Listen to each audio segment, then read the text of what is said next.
दिवाली हिंदू धर्म में एक ऐसा पवित्र त्योहार है जिसे हर कोई बड़े धूमधाम से मनाता है। लेकिन क्या आप में से अधिकतर लोगों को ये पता है कि आखिर दिवाली मनाई क्यों जाती है? क्या रीजन है इसको मनाने का? और क्या आपके मन में कभी ये सवाल उठा है कि आखिर दिवाली को 5 दिन मनाया क्यों जाता है? तो ये कुछ ऐसे बेसिक सवाल हैं जिसको जानकर आपको अच्छा लगेगा। तो अगर हम ये बात करें कि आखिर दिवाली को 5 दिनों तक मनाया क्यों जाता है, तो इसके पीछे का कारण ये है कि जो दिवाली है वो धनतेरस, नरक चतुर्दशी, महालक्ष्मी पूजन, गोवर्धन पूजा और भाई दूज, इन 5 त्योहारों के मिश्रण को ही दिवाली का नाम दिया गया है। और आपको ये भी बता दें कि धनतेरस के बाद जो नरक चतुर्दशी पड़ती है उसको छोटी दिवाली के नाम से भी जाना जाता है। तो इन सब चीजों से ये बात साफ हो जाती है कि दिवाली की शुरुआत धनतेरस से होती है, जो कि कार्तिक मास की अमावस्या के दिन पूरे चरम पर आती है। और कार्तिक मास की अमावस्या की रात को लोग अपने घरों पर और अपने दुकानों में दीपक, मोमबत्तियां जलाते हैं और झालर लगाते हैं। और आपको हम ये भी बता दें कि ये सभी त्योहार जो सीरियल से 5 दिन पड़ते हैं, इनका संबंध अलग अलग युगों से है। यानी हिंदू पुराणों और ग्रंथों के अनुसार धनतेरस, दीपावली और भाई दूज का संबंध सतयुग से है, और वहीं गोवर्धन पूजा और नरक चतुर्दशी का संबंध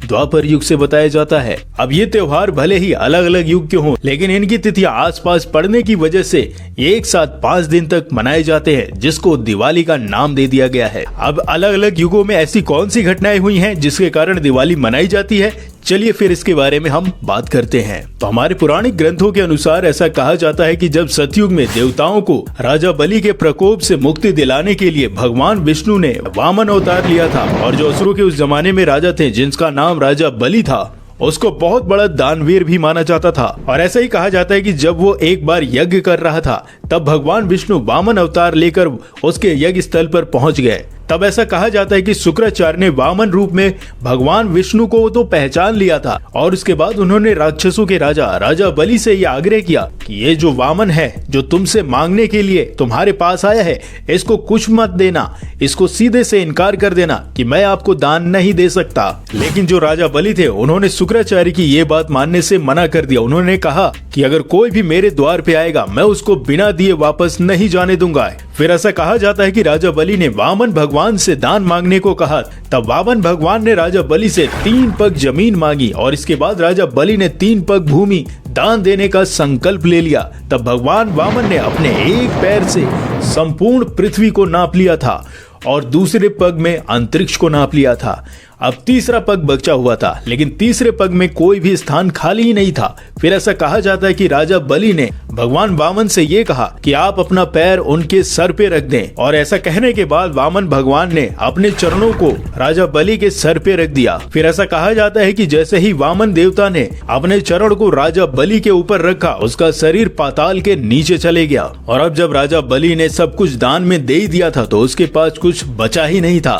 तब ऐसा कहा जाता है कि इस तरीके से बलि के भय से देवताओं को मुक्ति मिल गई, और बलि ने जो भी धन संपत्ति देवताओं से छीन ली थी, उससे कई गुना अधिक धन संपत्ति देवताओं को वापस मिल गई। और तब से ही इस दिन को धनतेरस त्योहार के रूप में मनाया जाता है, जिसका संबंध सतयुग से हो जाता है। यानी सतयुग से ही धनतेरस के त्योहार को मनाया जा रहा है। और अगर बात करें नरक चतुर्दशी यानी छोटी दिवाली की, तो ऐसा कहा जाता है कि इस दिन भगवान कृष्ण ने नरकासुर राक्षस का वध किया था, इसीलिए चतुर्दशी का नाम नरक चतुर्दशी के नाम पर पड़ गया था।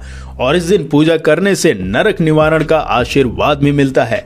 इसीलिए लोग अपने घर में यमराज की पूजा कर अपने परिवार वालों के लिए नरक न मिलने की प्रार्थना भी करते हैं। और कुछ पौराणिक ग्रंथों के अनुसार ऐसा कहा जाता है कि कार्तिक मास की अमावस्या के दिन ही माता लक्ष्मी दूध के सागर, जिसे क्षीर सागर के नाम से जाना जाता है, वहां से वो उत्पन्न हुई थी। इसी वजह से इस दिन की पूजा की जाती है। और वहीं त्रेता युग में इसी दिन भगवान राम ने 14 वर्ष का वनवास काटकर अयोध्या वापस लौटे थे, जिसके कारण से छोटी दिवाली मनाई जाती है। और इसी तरीके से गोवर्धन पूजा का जो संबंध है वो भगवान कृष्ण से है। यानी ऐसा कहा जाता है कि इसकी शुरुआत भी द्वापर युग से हुई थी। यानी जो हमारे हिंदू धर्म के एंशिएंट टाइम के ग्रंथ हैं, उसके अनुसार ऐसा पढ़ने को मिलता है कि द्वापर युग के समय के जितने भी ब्रजवासी थे, वो भगवान इंद्र की पूजा आराधना करा करते थे। लेकिन भगवान कृष्ण ने उनसे ये कहा कि तुम लोग भगवान इंद्र की पूजा आराधना क्यों करते हैं? इससे क्या तुम्हें लाभ की प्राप्ति होती है? उनके बजाय आपको गौ की पूजा करनी चाहिए, यानी समर्पण भाव से गोवर्धन पर्वत पर जाकर माँ गौ की पूजा अर्चना करनी चाहिए। और अब भगवान कृष्ण के द्वारा बताई गई इन सभी बातों को मानकर वहाँ के जो भी ब्रजवासी थे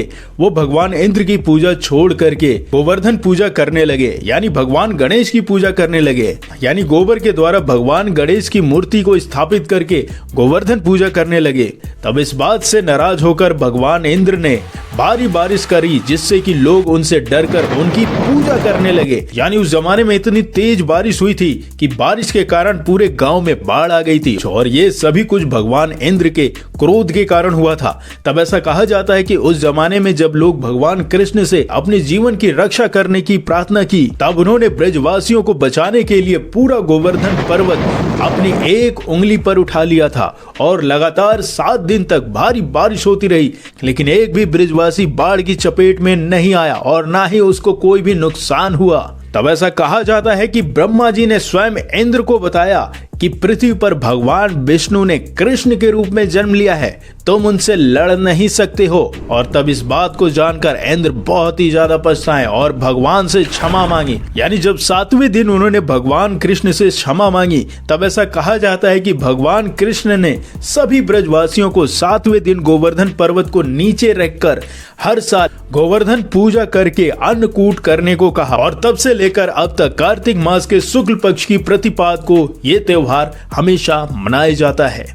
तो ये तो बात रही कि आखिर गोवर्धन पूजा मनाया क्यों जाता है। और अब बात करते हैं कि आखिर दिवाली के बाद यानी अगले दिन ही भाई दूज क्यों मनाया जाता है, क्या है इसके पीछे की कहानी। कहा जाता है कि जो भगवान सूर्य हैं, उनकी जो 2 संतानें थी जिनका नाम यमराज और यमुना था, यानी जो यमुना देवी हैं वो भगवान यमराज की बहन मानी जाती हैं। जब एक बार यमुना माता ने यमराज से निवेदन किया कि वो उनके घर आकर भोजन करें, लेकिन यमराज इतने ज्यादा व्यस्त रहने लगे कि वो हमेशा यमुना माता की बातों को टालते रहे और कहते रहे कि मैं एक दिन जरूर तुम्हारे घर पर भोजन करने आऊंगा। लेकिन एक बार जब कार्तिक शुक्ल का दिन आया, तब यमुना माता ने एक बार फिर से यमराज को खाने पे बुलाया, और इस बार यमराज अपनी बहन की बातों को ना टाल सके। तब ऐसा कहा जाता है कि यमुना माता ने उस समय यमराज से एक वचन मांगा, यानी यमुना माता ने यमराज से हर साल ऐसे दिन आने को कहा, जिसको यमराज जी ने स्वीकार कर लिया। और फिर उसी समय से हर साल भाई दूज का त्योहार मनाया जाने लगा।